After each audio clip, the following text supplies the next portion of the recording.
교재 80쪽입니다. 5장에서 저자는 예수 그리스도가 위대한 대제사장이 되실 자격을 갖추신 분임을 소개합니다. 구약의 대제사장은 하나님의 부르심을 받아 사람들 중에서 택함 받는 자들이었습니다. 이처럼 예수님께서도 하나님의 주권 아래 멜기세덱의 반차를 따르는 대제사장이 되십니다. 여기서 히브리서 기자는 독자들의 믿음이 더욱 성숙해지도록 자극하기 위해 대제사장으로서의 예수님의 역할에 대한 설명을 잠시 중단하며 독자들의 성숙함이 부족한 것을 책망합니다. 오늘 본문인 히브리서 5장 말씀을 보면 계속해서 등장하는 중요한 단어가 나옵니다. 바로 대제사장이라는 말입니다. 본문은 우리가 믿는 예수 그리스도께서 대제사장 되심을 말씀하고 있습니다. 그리고 독특한 것은 히브리서에서만 예수님께서 대제사장이시다라는 것을 말씀하고 있다는 것입니다. 히브리서는 왜 이런 말을 했던 것일까요? 이것을 당시 배경과 연관시켜 추측해 본다면 먼저 히브리서의 주된 독자층은 로마로부터, 특히 유대교로부터 박해와 고난을 당하는 유대인 그리스도인들이었습니다. 헬라인이나 이방인들은 유대교의 대제사장이라는 직분에 별 관심이 없었습니다. 그러나 유대인에게 있어 대제사장이라는 직분은 아주 특별한 직분이었습니다. 유대인들에게 있어 제사장은 사람과 하나님을 연결해주는 중요한 직분이었습니다. 그 가운데 대제사장은 오직 한 명만이 될 수 있었고 그렇기에 매우 존귀하고 특별한 직분이었습니다.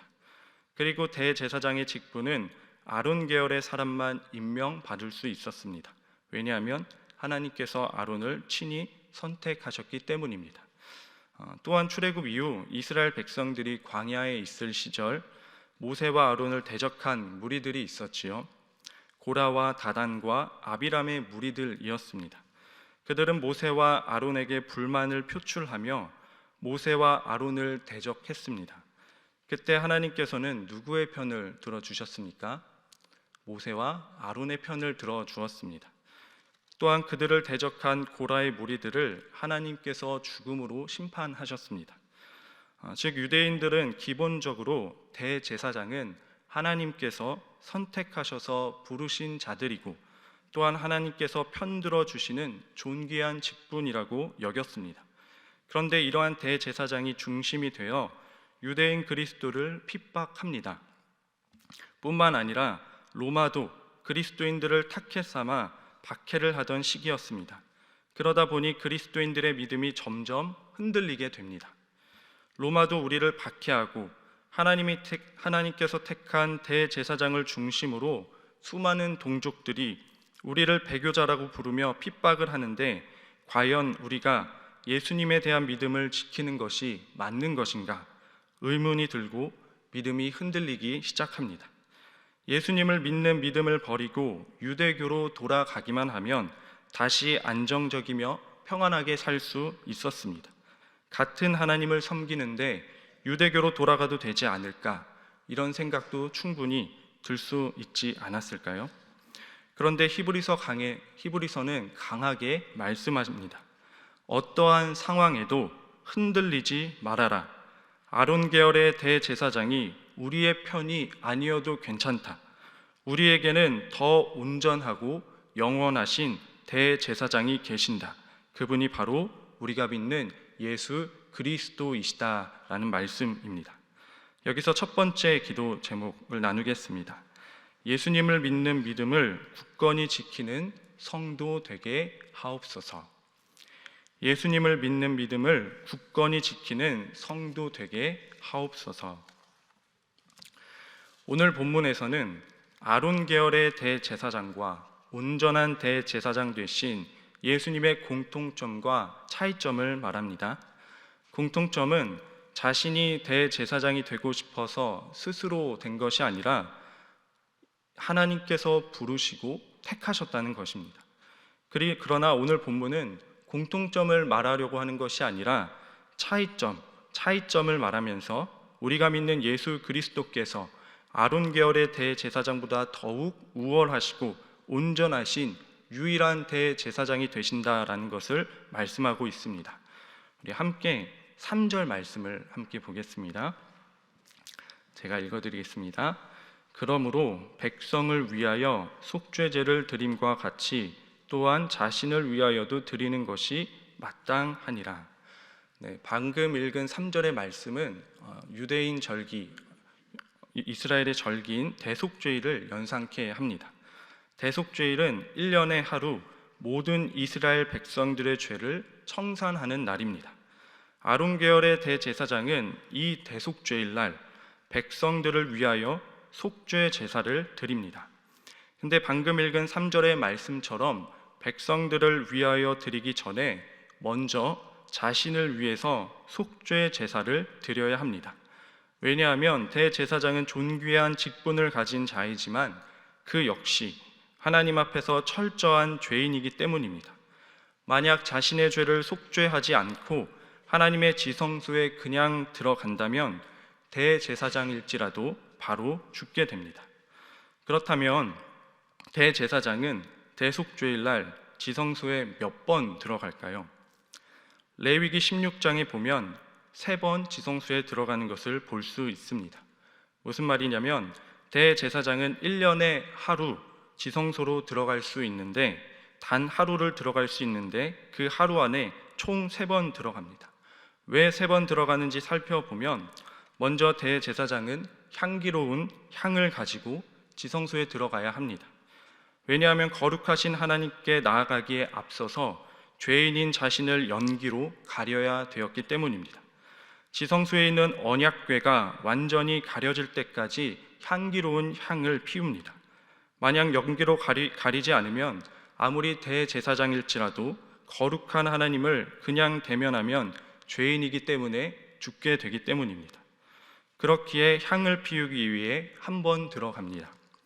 그리고 두 번째로 미리 잡아두었던 숫송아지의 피를 들고 대제사장은 자신의 죄와 자신의 집안의 죄를 속하기 위하여 지성소에 들어갑니다. 그리고 언약궤 앞에 피를 7번 뿌립니다. 이것이 두 번째입니다. 마지막으로는 염소의 피를 가지고 백성들의 죄를 위하여 지성소에 들어갑니다. 이렇게 대제사장은 대속죄일 날 3번 지성소에 들어가는 것을 볼 수 있습니다.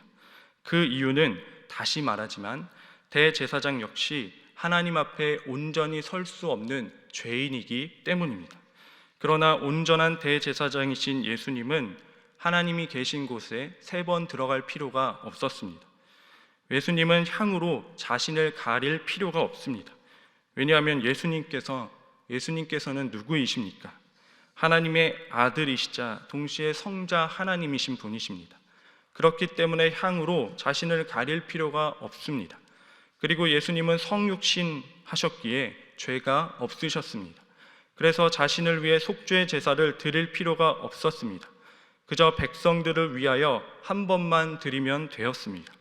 그런데 히브리서는 이것을 단번에라고 말합니다. 히브리서 9장 12절에 염소와 송아지의 피로 하지 아니하고 오직 자기의 피로 영원한 속죄를 이루사 단번에 성소에 들어가셨느니라. 단번에라는 말은 단지 숫자 1회만을 의미하는 것이 아니라 이 말은 예수님께서 하나님의 아들이시자 동시에 하나님이시다라는 의미를 담고 있는 말씀입니다.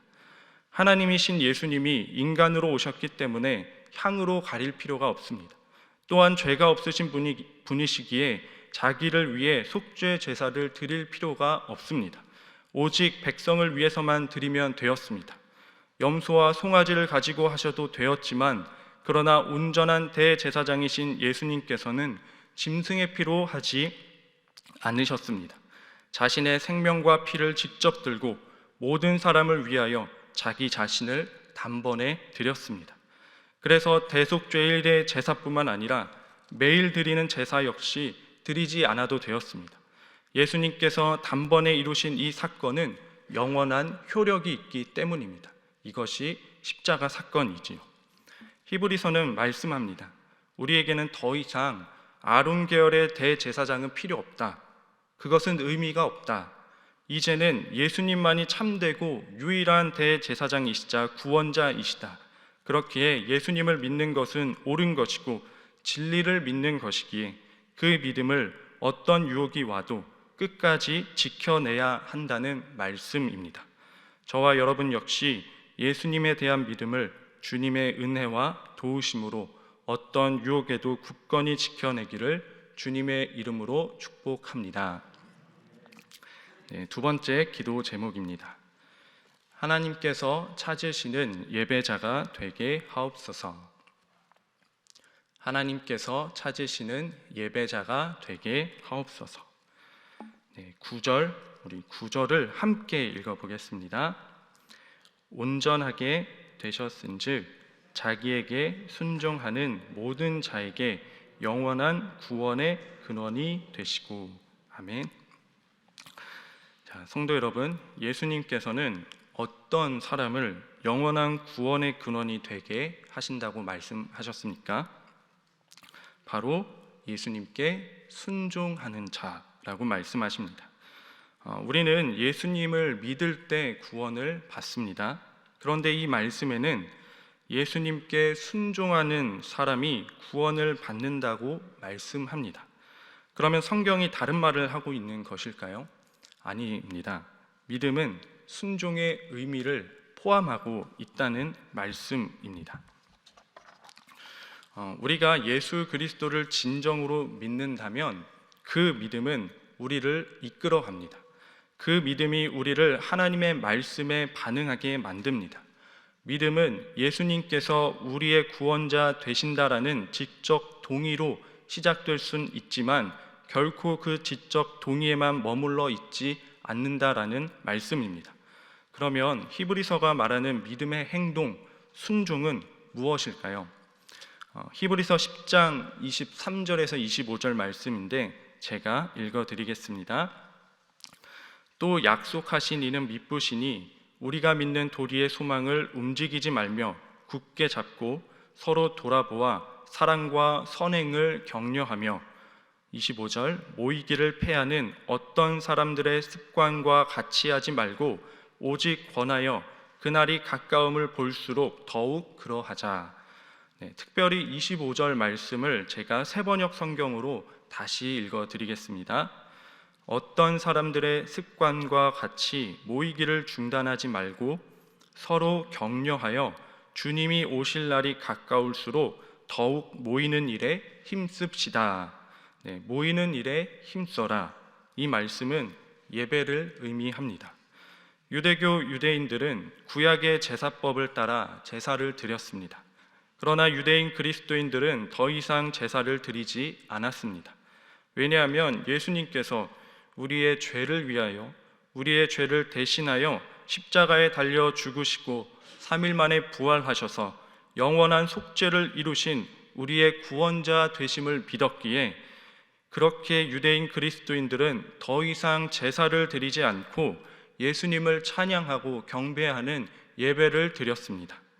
그렇게 유대인 그리스도인들은 그리고 모든 초대교회 그리스도인들이 결코 포기할 수 없는 믿음의 행동은 예배였습니다. 예수님께 예배를 드리는 것, 이것은 결코 포기할 수 없는 믿음의 행동이었습니다.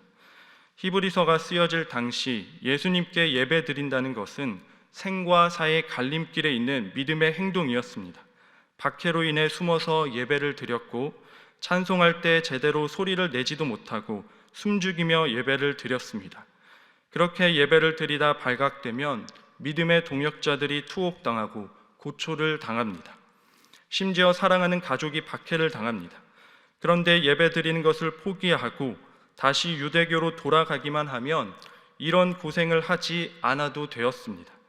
유대교로 돌아가기만 하면 박해를 더 이상 받지 않아도 되었습니다. 평안하게 다시 살 수 있었습니다. 이처럼 당시 유대인 그리스도인들에게는 생과 사의 갈림길에서 예수 그리스도를 예배하고 그를 따를 것인가, 아니면 그분을 예배하고 따르는 것을 포기할 것인가 라는 절체절명의 선택의 기로 가운데 놓여 있었습니다. 그런데 히브리서는 그런 상황에서 강하게 말씀합니다. 고난의 두려움으로, 유대교에 대한 미련으로 예수 그리스도를 예배하는 일을 결코 포기해서는 안 된다. 믿음을 끝까지 지켜야 한다. 그리고 그 믿음이 우리에게 영원히 흔들리지 않는 하나님 나라를 가져다 줄 것이다. 그 소망으로 고난이 있을지라도 믿음을 지키며 순종하며 예배를 드려야 한다라고 단호하게 말씀하십니다. 사랑하는 성도 여러분, 지금 코로나19로 인해 우리는 예배당에서 예배를 드리고 또한 예배당에 못 나오시는 분들은 온라인으로 예배를 드리고 있습니다. 그런데 혹시 온라인으로 예배를 드릴 때 누군가는 이렇게 생각할지도 모르겠습니다. 온라인은 집중이 너무 안 되기에 지금 잠시 쉬었다가 코로나가 끝나면 다시 예배당에 와서 열심히 예배를 드려야겠다. 코로나가 끝나면 다시 예배당에 와서 그때 열심히 기도해야겠다라는 생각이 들 수 있습니다. 그런데 예수님께서는 이렇게 말씀하셨습니다. 이 산에서도 말고 예루살렘에서도 말고 너희가 아버지께 예배할 때가 이르리라. 아버지께 참되게 예배하는 자들은 영과 진리로 예배할 때가 오나니 곧 이때라. 아버지께서는 자기에게 이렇게 예배하는 자들을 찾으시느니라. 예수님께서 예배를 드릴 때 가장 중요한 것을 말씀하셨습니다. 예배는 영과 진리로 드려야 한다. 즉 성령 안에서, 예수 그리스도라는 진리 안에서 드리는 예배, 그 이름을 찬양하며 복음의 말씀을, 하나님의 말씀을 듣는 예배, 간절히 주님을 찾고 구하는 예배입니다. 하나님께서는 영과 진리로 간절히 예배를 드리는 예배자들을 찾으십니다. 히브리서가 쓰여질 때처럼 오늘날에도 세계 어딘가에서 많은 것을 포기하고 내려놓게 될지라도, 심지어 박해를 받을지라도 예수님께 예배드리는 그 예배의 자리를 지키는 그리스도인들이 있다는 사실을 우리가 기억합시다. 그래서 우리 역시 예배를 소중히 여기는 예배자, 신령과 진정으로 예배를 드리는 예배자, 하나님이 찾으시고 기뻐하시는 예배자 되기를 주님의 이름으로 축복합니다. 함께 기도하겠습니다. 우리 함께 말씀을 나눈 기도 제목으로 예수님을 믿는 믿음을 굳건히 지켜내는 성도 되게 하옵소서. 그리고 하나님께서 찾으시는 예배자 되게 하옵소서. 그리고 세우신 배우한 위임 목사님을 위해서, 그리고 우리 신일교회와 온 성도들을 위해서, 그리고 앞으로 있을 3차 장로 선거를 위해서 이 시간 함께 합심하여 기도하겠습니다. 주여 믿습니다. 주여 믿습니다. 주여 믿습니다.